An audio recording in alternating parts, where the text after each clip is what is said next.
In this episode, we'll talk about changes you need to consider on your taxes for 2024 and the penalties you can end up paying to Uncle Sam if you fail to follow the rules. Today, we will analyze the changes that the IRS has for income taxes, contributions to retirement plans, inheritance, and contributions to investment plans for college expenses, whether for you, your children, or your grandchildren. By the end of this episode, you'll have a better understanding of the contributions you can make in the areas mentioned and help you have an informed conversation with your accountant to legally prevent possible fines. Welcome back to another episode, and let's get started. So here's the article about the changes from the IRS, courtesy of Bloomberg, and let's dive straight into the first paragraph. So the Internal Revenue Service recently bumped the income threshold for its tax brackets by 5.4% for 2024. Its latest adjustment to account for elevated rates of inflation. For those who don't know, the current rate of inflation at the time of this episode recording is 3.2%. The standard deduction for income tax filing in 2024 will also be 5.4% higher. A number of other IRS thresholds have also been raised for next year, including contribution limits on tax-deferred retirement accounts, limits on gifts, and state tax exemptions. And below, it's a review for those key changes which might help taxpayers lower their tax liability in a few years. So let's get started with income taxes. What changes can you expect in your income taxes? So first off, the standard deduction or amount that the IRS allows taxpayers to deduct from their income is increasing to 5.4%. We read that in the intro.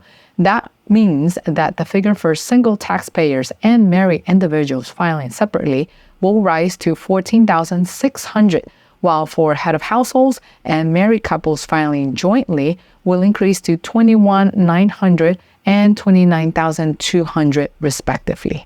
Now, I know that sounded like a lot of numbers, so we're going to go ahead and take a look at a short example to help you better understand what these numbers mean. So let's say we have John in this equation, right? And John is making $60,000 a year. And according to what we saw here in this article, the standard deduction for someone who's single is $14,600, right? So we're going to take this $14,600 and we're going to minus it to this number, $14,600. And that means that John will have $45,400 left. So the taxes that John will be paying will be based on this number, not on this number. That's the beauty of having a standard deduction. This deduction is actually taken out automatically, so you don't need to go to your accountant and say, hey, can you give me the deduction for $14,600? They already know that. And this number is for 2024, which means that it will be applied when you file taxes in 2025. Remember that when it comes to taxes, you always file 1 year later. So in 2024, you'll be filing taxes for 2023 because there's no way for you to know beforehand what's going to happen with your taxes. You have to wait until the year ends, and then the following year you go to your accountant. So the $14,600 number that you see here will be applied when you file your taxes in 2025. And this is just a simple example. I know there are other items that are taken into account at the moment of your tax deduction. You could be a real estate investor, and then you could be taking deductions from your real estate portfolio as well. This example that you just saw on the screen is just a simple example to help you get an illustration of how tax deductions work and how they reflect on your numbers. Now, let's move on to this table here. So basically what this table is showing us is the different tax breaks that you're going to be paying according to your income. The more money you pay, the higher the taxes you have to pay. That's just simple as that.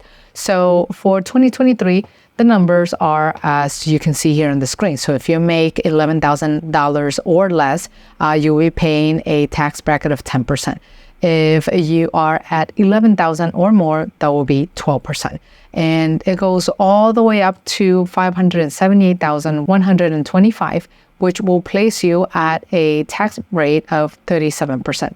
And if you compare this side of the table to this side of the table in 2024, you will see that the thresholds have been increased. So in 2023, the income threshold was $578,125 or more. But in 2024, that number is going to go up to $609,350 or more. Once again, this number was increased to adjust for inflation. So this is a very good reference just to help you see where you're at. And depending on whatever amount you're making in a year, you can just simply make a reference on the left and see what tax bracket you will be in.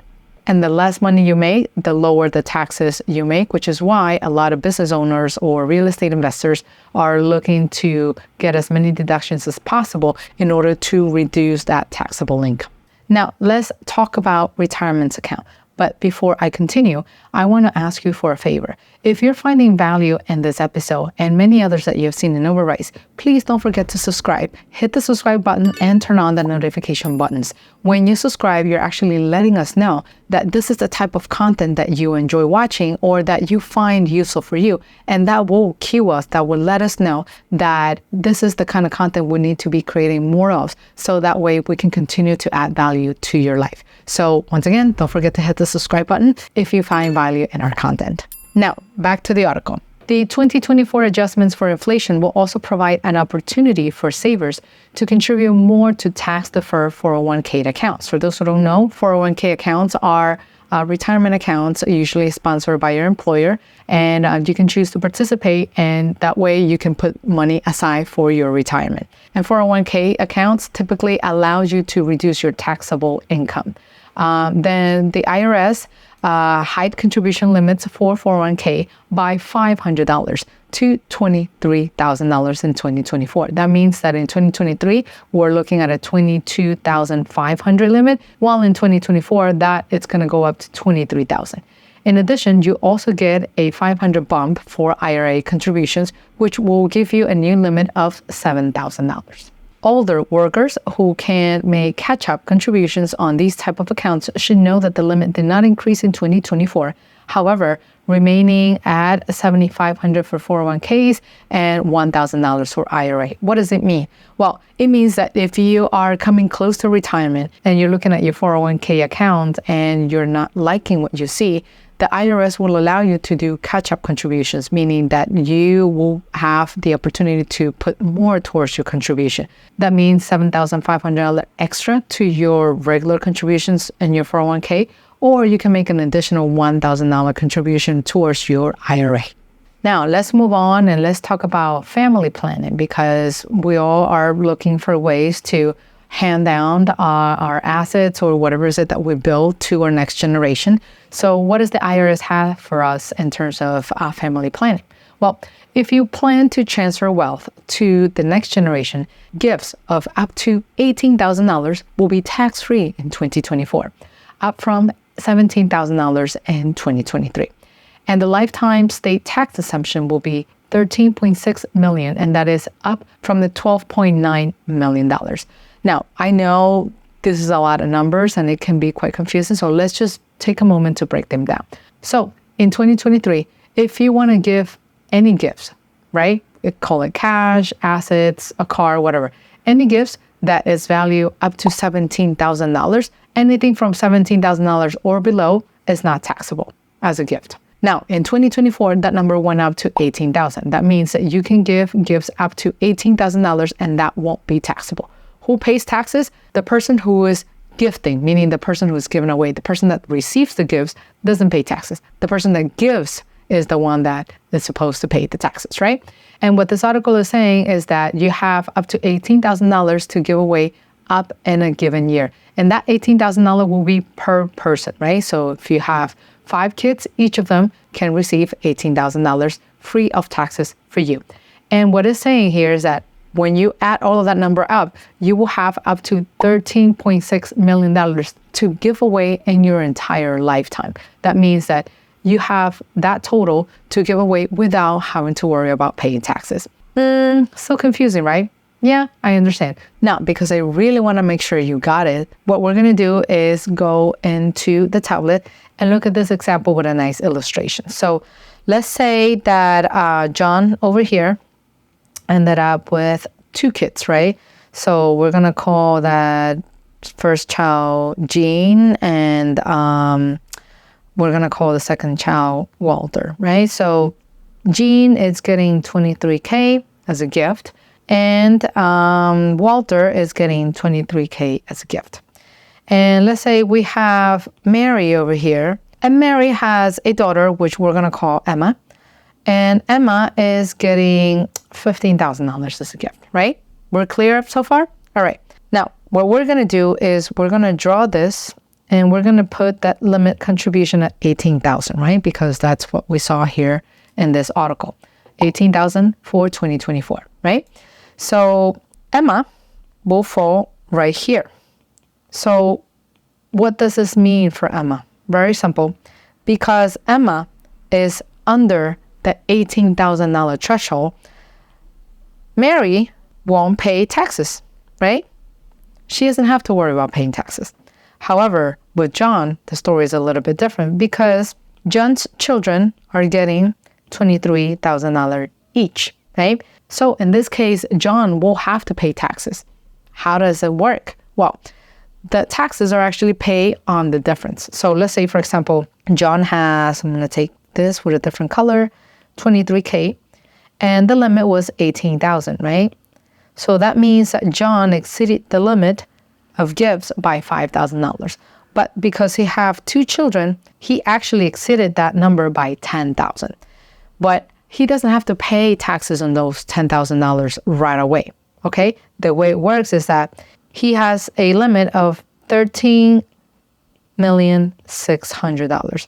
And to that number, we're going to minus the 10K, which will mean that John still has $13,590,000 throughout his lifetime to give away before he incurs any gift tax. That's what it means, and I hope that with this illustration, things are a little bit more clear. Now, back to the article. Wealthy taxpayers should take advantage of these higher limits. Advisors say as the Trump-era tax cut that doubled the federal state tax exemption will sunset in 2025, meaning it will go away in 2025, and the exemptions will effectively be cut in half. Now, let's move on to 529 savings accounts.